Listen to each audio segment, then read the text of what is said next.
everybody once more.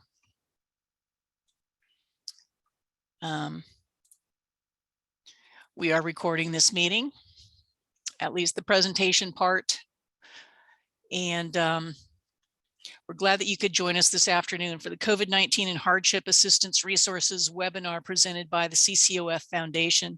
I'm Jane Subi. I actually work for CCOF's Policy Team, and supporting me on this webinar today is my teammate Jessica Gonzalez. And we're going to, she's going to help moderate the listening session, and Megan Donovan with the CCOF Foundation is providing technical support. So thanks, you two. Wanted to start out with some acknowledgments and disclaimers. This webinar is supported by a grant from the California Department of Food and Agriculture, CDFA. Its contents are solely our responsibility. They don't necessarily represent the official views of CDFA. And medical and legal advice are outside the scope of this presentation, and we will not be addressing these topics.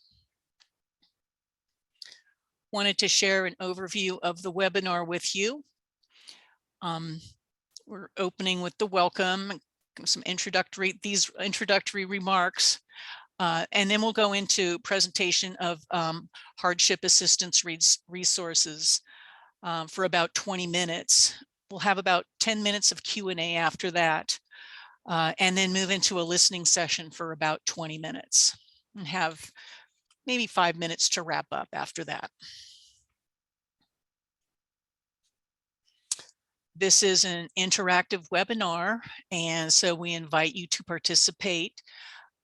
If you'd like to make a comment during the listening session, please place your name in the chat now and address to listening session Jessica Gonzalez. During the listening session, we will call on people in the order that they signed up and listen to folks for about 2 minutes apiece, and hopefully we can listen to about 10 people, ideally. If you have any questions during the presentation, please put them in the chat and we will respond after we've presented the slides. And I offer to follow up with anybody individually, so please put your email address in the chat box, addressed to anybody who you can send it to. You can also send me an email. My email address is right there by my picture, jsooby@ccof.org. So this presentation, go ahead. Sorry, just to add something to that, Jane. Hi, this is Megan Donovan. I'm helping out as tech assistant. If you could send your questions about the webinar content to me at Tech Assistant, and we will get to those at the end of the presentation. Thank you, Megan. As mentioned, the presentation will be recorded and posted on YouTube for future reference. We don't plan to record the Q&A or listening session, however.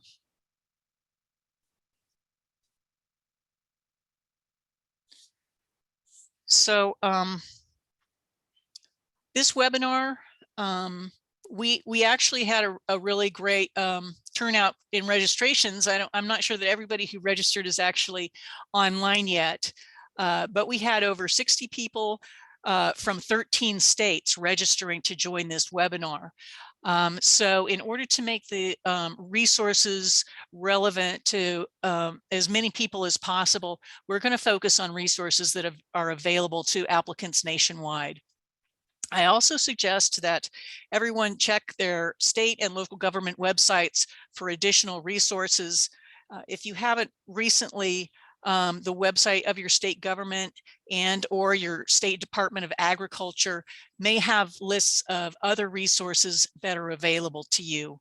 For example, here in California, the state legislature is reinstating up to 2 weeks of paid sick leave for workers who have coronavirus or are caring for loved ones with coronavirus. So that's the sort of support that we see coming up over time. A lot And I do invite you to contact me for follow-up. I also wanted to let you know that we read the comments that people submitted when you registered, and we appreciate your helping us understand your experience.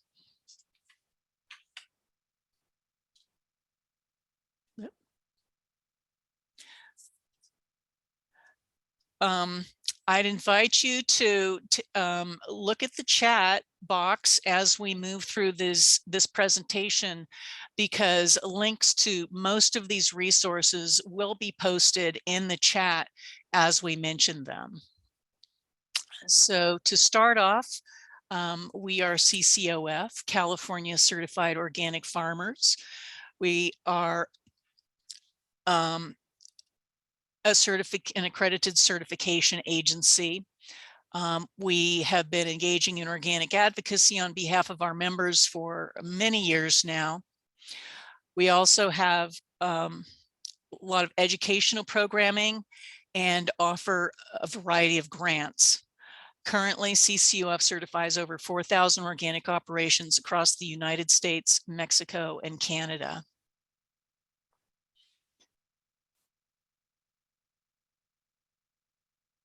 Now, the reason that we're holding this webinar is that a wide variety of natural and man-made disasters have been challenging businesses. It seems like, especially in the most recently, it's almost an endless array of, everything from wildfires, sometimes earthquakes, extreme weather events, in particular drought, floods, extreme windstorms, and then of course the COVID-19 pandemic that has impacted everybody in the world. So the good news is that despite these challenges, there are resources and help available. So we're going to open up a quick poll here and ask you to let us know, what are the biggest COVID-related challenges your business stopped?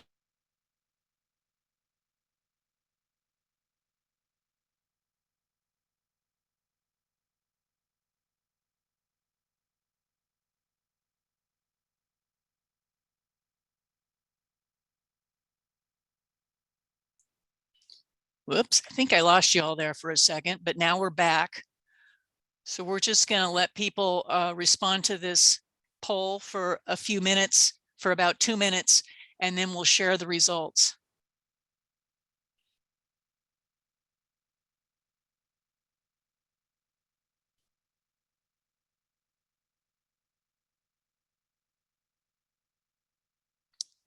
All right.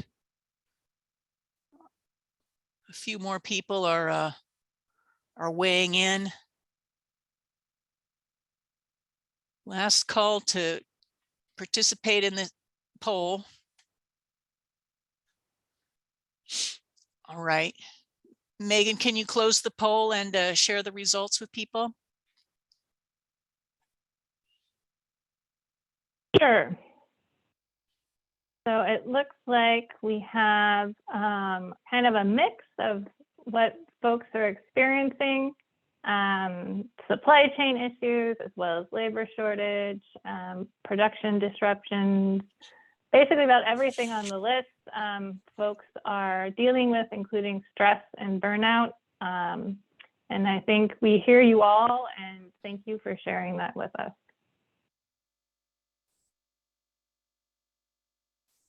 All right, so I'll go back to these slides.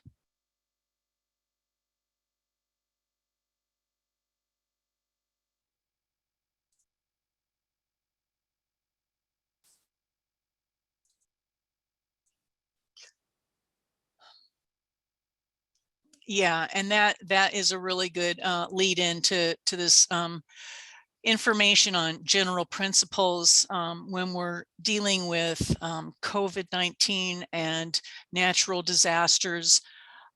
Recovering from these can be a long and often stressful process. So be gentle with yourself, be patient with others, and seek the help that you need. And hopefully we can provide you with some resources here that will give you that.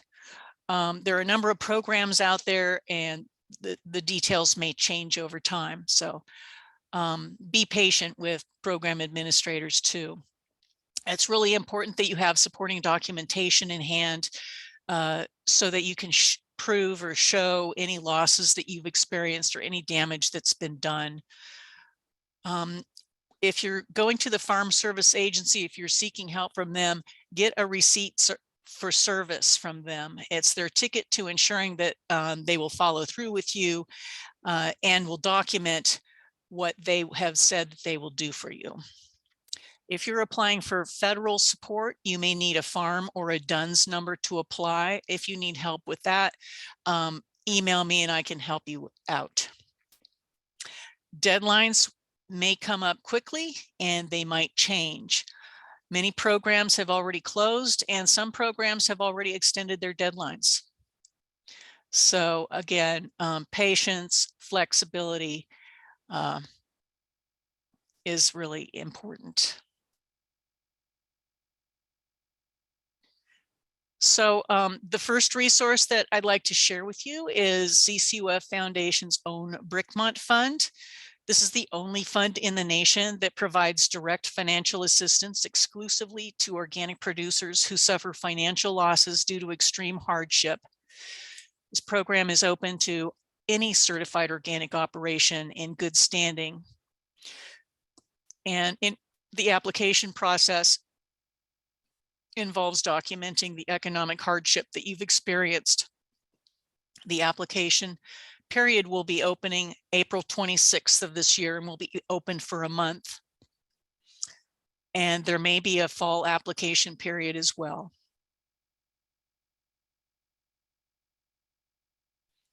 Last year, the CCOF Foundation awarded $169,500 in grants, which was the highest amount of financial assistance given by CCOF to organic producers who've experienced hardship.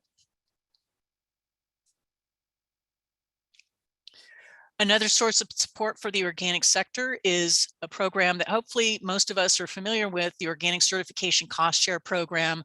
This is an annual program that reimburses all certified organic operations. It's now at 50% of eligible certification expenses, up to a maximum of $500 per scope.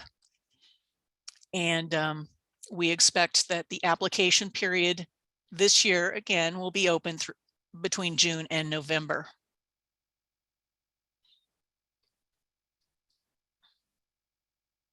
But a supplement to the regular cost share program is being offered by USDA right now, the Organic and Transitional Education and Certification Program.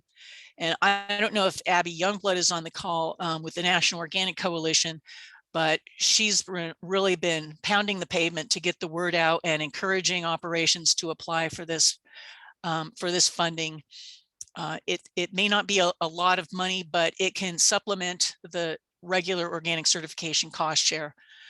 Again, it's open to all certified organic operations and will refund 25% of certification related expenses up to a maximum of $250 per scope.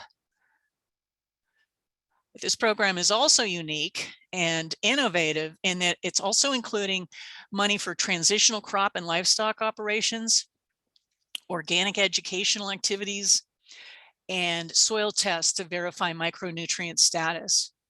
The deadline is February 4th. It's coming up, so please get your application in. There may be a second round of funding that's offered later this year, and we will keep everybody posted on the status of these programs through our e-newsletter. If you need any assistance applying for these funds, please email me. I'm happy to help you.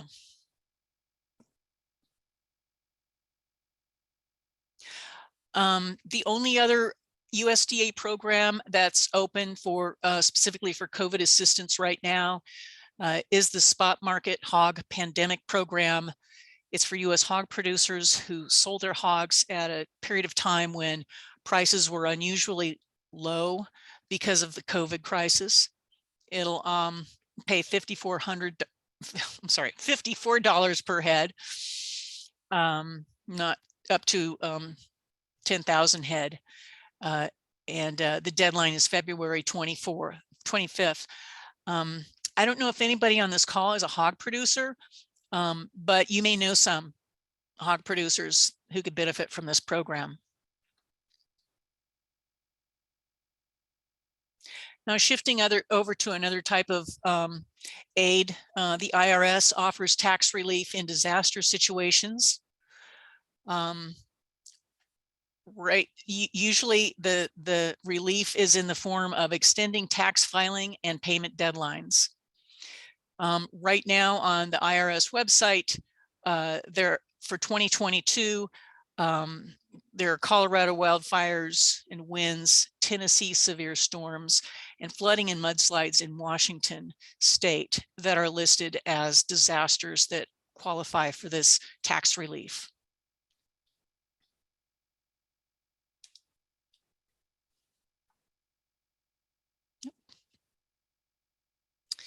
Additionally, the IRS is offering a 2021 recovery rebate credit. It's for taxpayers who did not receive the full amount of the economic impact payment that they were due in 2021. So we can't tell you if you're eligible for that. You're going to have to check with the IRS or your tax preparer to find out if you're eligible. And this rebate can reduce the taxes that you owe or increase your tax refund for the 2021 tax year. Moving on to programs offered by the Small Business Administration, the Paycheck Protection Program. Perhaps many of you are familiar with this. The Small Business Administration is no longer accepting applications for this program, but it is continuing to offer loan forgiveness who received these grants. So keep that in mind if you received a Paycheck Protection Program grant or loan. Another big program that had been offered by Small Business Administration is the COVID Economic Injury Disaster Loan. It also is no longer accepting applications, but if you happen to apply on or before December 31st of 2021, they will reconsider and your application and your appeal if you were not approved for funding for some reason.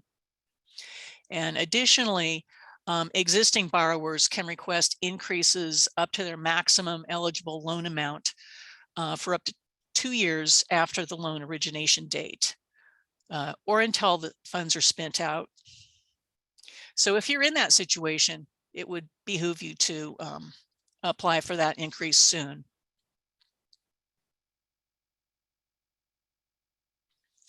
And this is kind of an old standby program that's been offered by the Small Business Administration, disaster recovery loans. These are for businesses, nonprofit organizations, homeowners, and renters located in regions affected by declared disasters. It offers support both for physical damage and economic injury or loss. Application deadlines vary by disaster. The link that we're sharing in chat is a list of official disaster declarations.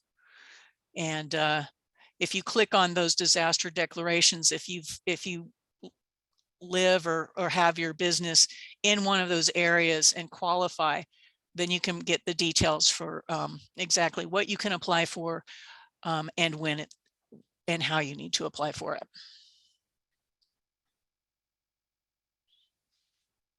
The American Rescue Plan Act Debt Payment Program.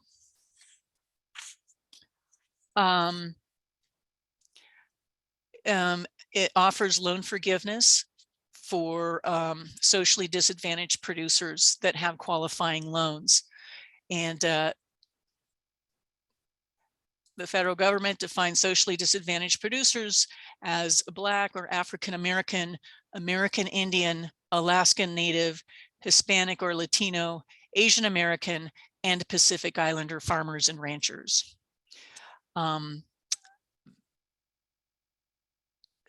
these producers are eligible for forgiveness of up to 120% of their loan balances for many Farm Service Agency direct and guaranteed farm loans. But I'm sorry to say that at the moment, this program is held up by litigation and is not moving forward on forgiving those loans. However, we encourage eligible applicants to go ahead and apply, even though the funding is not likely to be released anytime soon, just because it takes time to work its way through the courts. And again, if you have any questions about this, please send me an email or put a question in the chat. Crop insurance is another option for organic farmers and ranchers. That we've seen increased options for specialty and organic crops in recent years. There didn't used to be any kind of a organic price premium, but now there is a price premium election available for almost 100 crops, including pasture, rangeland, and forage. The Risk Management Agency has issued some new insurance options for this year, including those for California citrus, Florida citrus, and hurricane insurance protection. We'd also suggest that if you grow more than 3 crops, you might take a look at whole farm revenue protection policy.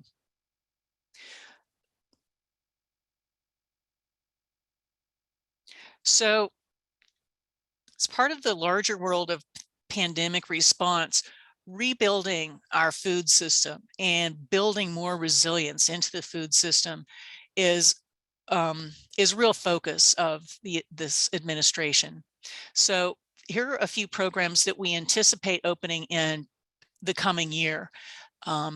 Right now, these programs are accepting applications from state agencies, tribal entities, and nonprofit organizations who will then distribute the funds and other kinds of resources to their communities.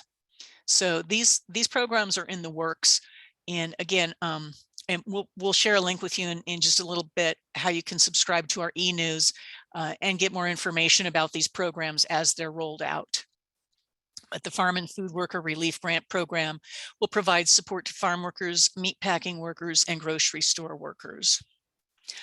The Local Food Purchase Assistance Cooperative Agreement Program looks like an exciting opportunity for local, regional, and socially disadvantaged farmers and ranchers by setting up programs that will purchase domestic local foods.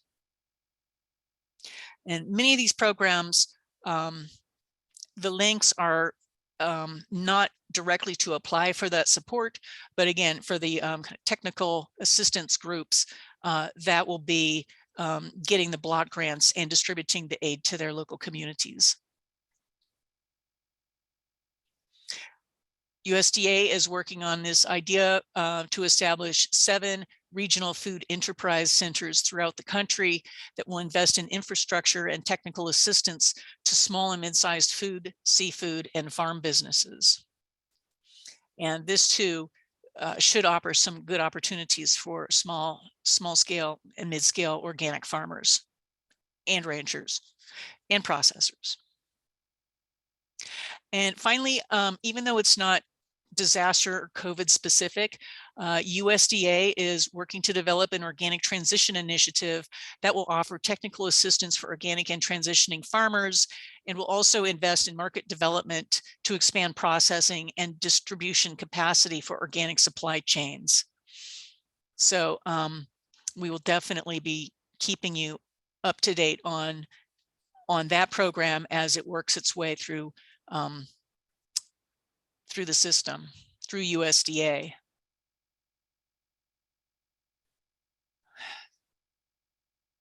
So I, again, encourage you to click on the link in the chat and fill out the online form to subscribe to the CCOF e-news. We will be posting updates to all of these programs as we learn them over the coming year.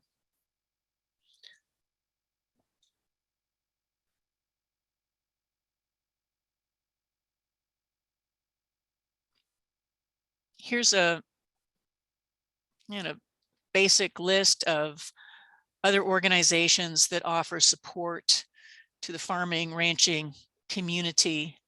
Farm Aid is a long established organization that supports family farmers with many types of resources, including some direct financial assistance.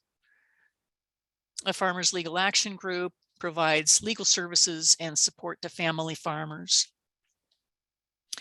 FarmLink, there's over 50 programs nationally that provide services, including connecting retiring farmers to beginning farmers, land access, and financing support for beginning farmers.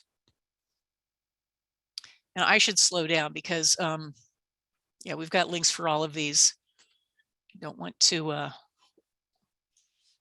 go too fast. And the National Young Farmers Coalition offers business services, land access information, has an online service provider guide, and does a lot of great advocacy work. And they offer programs that support beginning farmers and ranchers, and they have a big emphasis on equity and justice.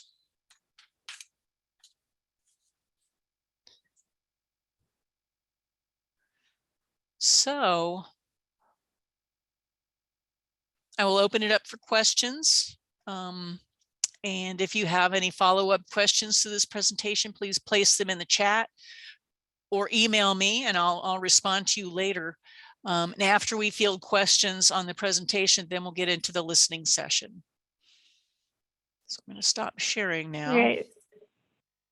Thank you, Jane. And again, if you have any questions, if you want to go and write them in the chat and direct them to me with questions, tech support on the front of my name there. And while we're waiting for folks to write in, Jane, I know you mentioned at the beginning that you know, these programs may have a lengthy application process and there's a lot involved.